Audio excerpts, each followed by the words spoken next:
I want to start off with calculated columns because they're a bit more user-friendly, a bit more intuitive, and easier to understand because you can actually see the results of each row of the table. So, simply put, calculated columns allow you to add new formula-based columns to the tables in your Power BI data model. And there are a couple of important things to note here. Number one, there's no A1 style references. You can't point to cell D16 or B5. Calculated columns refer to entire tables or columns. Next, calculated columns actually generate new values for each row in the table, and those values are visible within the tables within your data view in Power BI.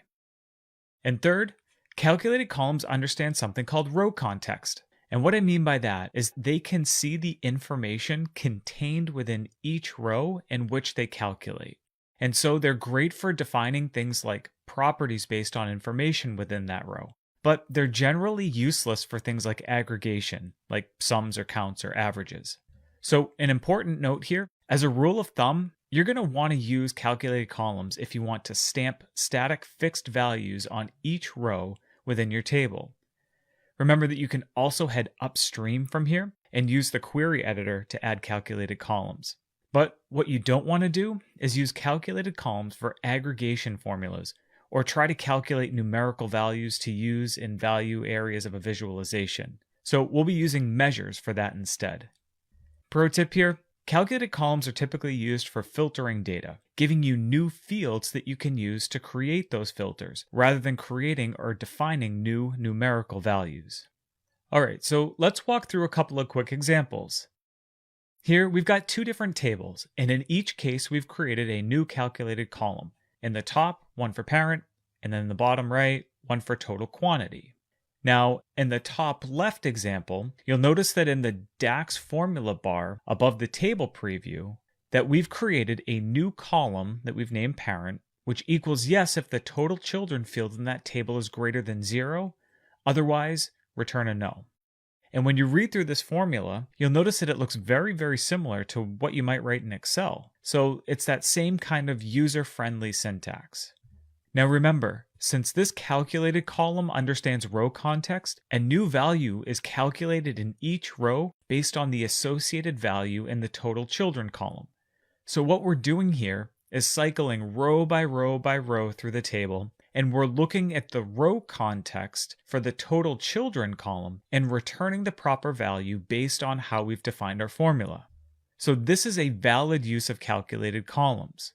It creates a new row property that we can now use to filter or segment any related data within the model. So we can grab that parent field, pull it into a visual, and break down our numerical metrics or values to compare data for parents versus non-parents. In the second example here, we're actually trying to use an aggregation function.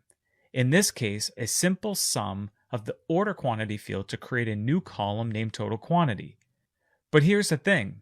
Since calculated columns don't understand filter context, and we'll get into that a bit more later, the same grand total is returned for every single row of the table. So it doesn't matter which row you're in. When you're calculating the value in row 1 or 2 or 3 or 4, in every single case, the sum of the order quantity field is the same sum. It's the same exact total. So because of this, it's not a valid use for calculated columns. We've essentially just taken that grand total and stamped it into every single row in the table. And in doing this, we've created this static column of numbers that can't be filtered or sliced or subdivided in any way. So for cases like this, can you guess how we're going to handle it? That's right, we're going to be using measures, the other important application of data analysis expressions. So let's quickly hop into our Power BI file and we'll run through a quick demo of this ourselves. Alright, so once you've opened your AdventureWorks report, we're actually going to head over to our data view here and make sure you've selected the sales data table, right? And what we want to do is we want to create a calculated column based on the order quantity column here. And if you remember earlier when we created the conditional column within the Power Query editor that was called quantity type, right? That was based on this order quantity column. We want to recreate that, but this time using DAX. So there's a couple of different ways that we can do that, right? We could right click the column and we could create new column from here or from anywhere within the table. right? You've got these contextual menus, right? We've got these table tools here. When we click on the column, we get some column tools here. So again, we can create a new column from a variety of different locations. Again, that's a very common theme that you'll continue to see throughout Power BI as you use it, that you can do the same thing from multiple locations.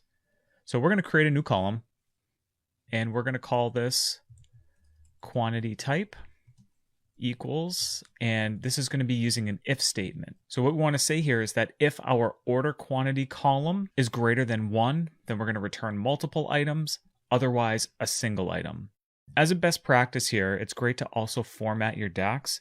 So I like to follow this DAX IntelliSense, right? And you can see here, as soon as we entered in our if statement, we get the different conditions, right? Or the different parts of our if statement. So we have our logical test, then we add in a comma for our result if true, and then a comma for the result if false. And in order to follow this and kind of break out these different conditions for each one of these functions, if you hold down Shift and hit Enter, you're going to return down a line. Again, this is a great way to be able to visually break out and see the different components of each of the functions. This is really more important as you start nesting functions together. That way you can really see how it's all working and flowing together there. So our logical test here is going to be based on the order quantity column, right? So we want to say our sales data order quantity column, when that is greater than 1, we want to return multiple items.